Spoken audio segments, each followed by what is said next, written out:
السلام علیکم ورحمۃ اللہ وبرکاتہ۔ آج ہم موجود ہیں سیالکوٹ کے ایک شعبہ حفظ کے جدید ادارے حسان اکیڈمی کے اندر، جہاں پر تعلیم کے ساتھ ساتھ بچوں کو مختلف طریقوں سے تربیت دی جاتی ہے اور ان کی دینی اخلاقی تربیت کی جاتی ہے۔ اسی حوالے سے آج بچوں کے ساتھ عید ملن پارٹی رکھی گئی ہے۔ اس عید ملن پارٹی کا مقصد کیا ہے وہ شاہد صاحب سے ہم پوچھتے ہیں، کیونکہ شاہد صاحب ایک معروف ادارے کے ساتھ کام کر رہے ہیں، تو وہ ادارے کی ایکٹیویٹی بھی ہے اور ادارے کی طرف سے ریکوائرمنٹ بھی ہے کہ ہر ادارے کے اندر جو ہے نا اس طرح کی تربیتی سرگرمیاں ہونی چاہیے۔ تو ایسی تربیتی سرگرمیوں کا مقصد کیا ہے وہ شاہد صاحب واضح کریں۔ بسم اللہ الرحمن الرحیم۔ ظفر صاحب، جیسا کہ آپ کو پتہ ہے کہ ہمارے ادارہ مکتب تعلیم القرآن کریم کے تحت مختلف ایکٹیویٹی بچوں سے کروائی جاتی ہے۔ اسی کا ایک حصہ جو ہے وہ مختلف یعنی عید کے بعد جو ہے وہ عید ملن پارٹی کی صورت میں ہے، یعنی بچوں کو جو ہے وہ دسترخوان لگا کر مل بیٹھ کے جو ہے وہ کھانا کھلایا جائے۔ اس کا بنیادی مقصد یہ ہوتا ہے کہ ایک تو بچوں کو سنت غذاؤں کا تعارف کروایا جائے کہ نبی کریم صلی اللہ علیہ وسلم کو کون کون سی غذائیں جو ہے وہ پسند تھی، تاکہ وہی غذائیں ہماری بھی پسندیدہ بنیں۔ اس کے اندر کدو ہے، شہد ہے، سرکہ ہے، گوشت ہے، تو مختلف چیزیں ہیں۔ اور دوسرا اس کا بنیادی مقصد یہ ہوتا ہے کہ بچوں کو کھانے کے آداب سے واقفیت حاصل کروائی جائے کہ کھانے کے کیا آداب ہیں، کن آداب کا ہمیں خیال رکھنا چاہیے، اور کھاتے وقت جو ہے وہ ہاتھ دھونے چاہیے، بسم اللہ پڑھ کے شروع کرنی چاہیے، اپنے سامنے سے کھانا شروع کرنا چاہیے۔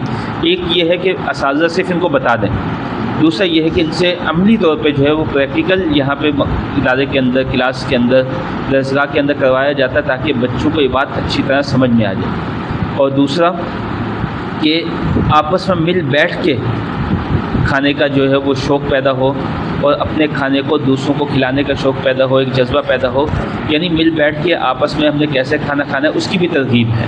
تو بنیادی مقصد یہ ہے کہ ایک تو سنت غذاؤں کا تعارف ہے، دوسرا جو ہے کھانے کے آداب سے واقفیت حاصل کرنا ہے، اور نمبر 3 یہ ہے کہ آپس میں مل بیٹھ کے اپنی چیز کو دوسروں کے ساتھ شیئر کر کے کیسے کھانا ہے یہ بچوں کو آ جائے، اس لیے جو ہے یہ عملی ایکٹیویٹی کروائی جاتی ہے۔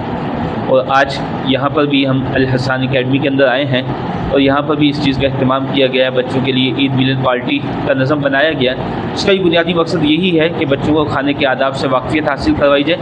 ویسے تو اساتذہ وقتاً فوقتاً بتاتے رہتے ہیں، لیکن آج الحمدللہ یہاں پر دسترخوان لگا کر عملی طور پہ جو ہے وہ بچوں سے یہ ساری چیزیں کروائی جائیں گی۔ تو یہی بنیاد۔ آپ نے بچوں کو یہ سنت طریقے بتائے ہیں کھانے کے حوالے سے؟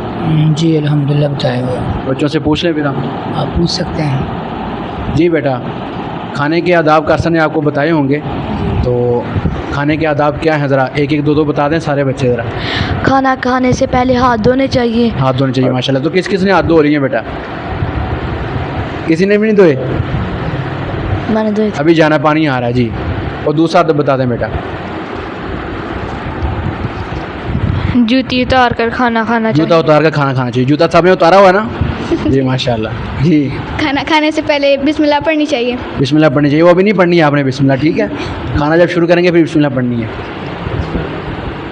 ان کو دے دیں۔ کھانا سیدھا ہاتھ سے کھائیں۔ اونچی آواز سے بیٹا۔ کھانا سیدھا ہاتھ سے کھائیں۔ کھانا سیدھے ہاتھ سے کھانا چاہیے، تو ابھی کھائیں گے سیدھے ہاتھ سے کھائیں گے سارے، ٹھیک ہے انشاءاللہ جی۔ کھانا اپنے آگے سے کھانے سے۔ اپنے آگے سے کھانا چاہیے، پوری پلیٹ کے اندر ہاتھ نہیں مارنا چاہیے، ٹھیک ہے؟ جس طرح وہ بھینس کھرلی کے اندر منہ مارتی ہے نا، پوری کھرلی کے اندر اس طرح نہیں مارنا چاہیے منہ جی۔ کھانے سے پہلے بسم اللہ پڑھنی چاہیے۔ بسم اللہ پڑھنی چاہیے۔ کوئی اور بتائیں، وہ بھائی نے بتا دی ہے۔ دسترخوان لگانا چاہیے۔ کھانے سے پہلے دسترخوان ہاں لگانا دسترخوان لگانا چاہیے۔ اکرام کا کھانا کھانا چاہیے، اکرام کا جذبہ ہونا چاہیے۔ جیسے بتایا شاہد صاحب نے کہ اس ایکٹیویٹی کا مقصد یہ ہے کہ ہمارے اندر جذبہ پیدا ہو دوسروں کو کھلانے کا، نہ کہ کھانے کا، ہمارے اندر جذبہ پیدا ہو جائے۔ تو آپ سب کے اندر جذبہ ہے نا، آپ ماشاءاللہ کھانے لے کر آئے گھر سے مختلف کھانے، تو ہمارے اندر جذبہ پیدا ہونا چاہیے، آج جو میں گھر سے کھانا لایا ہوں وہ میں دوسروں کو کھلاؤں۔ تو ٹھیک ہے انشاءاللہ بیٹا جی، بہت شکریہ۔